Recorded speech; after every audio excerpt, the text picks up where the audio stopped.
Well, Dr. Chukwuemeka Ezeife, Okwadike ndị Igbo, Okwadike OAU, Old Agwata Union, Okwadike Igbo, Okwadike Nigeria. It's an encyclopedia. We can talk about him from now to eternity. But two key things come to mind, and I'll describe them with two key words. First, statesmanship, and second, the ego spirit. If you're talking about Okwadike, for me, since I've known him, at least since he came out to run for the governorship of Anambra State in the early 90s, that I came across him. These two things resonate anytime I see or think about him.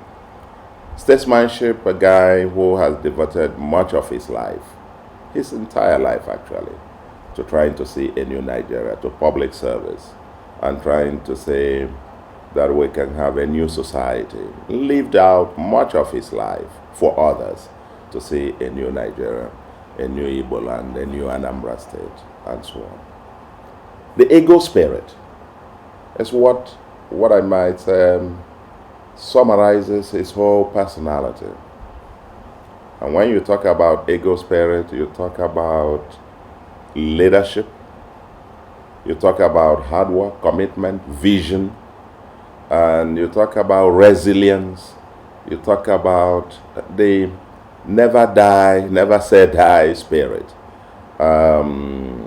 His tenacity, his commitment to a public cause is comparable to those of a few. I mean, maybe only a few Nigerians that I have met have similar levels of commitment. He has this long-term view of the matter. His intellect, his physical exertions, still all over the place,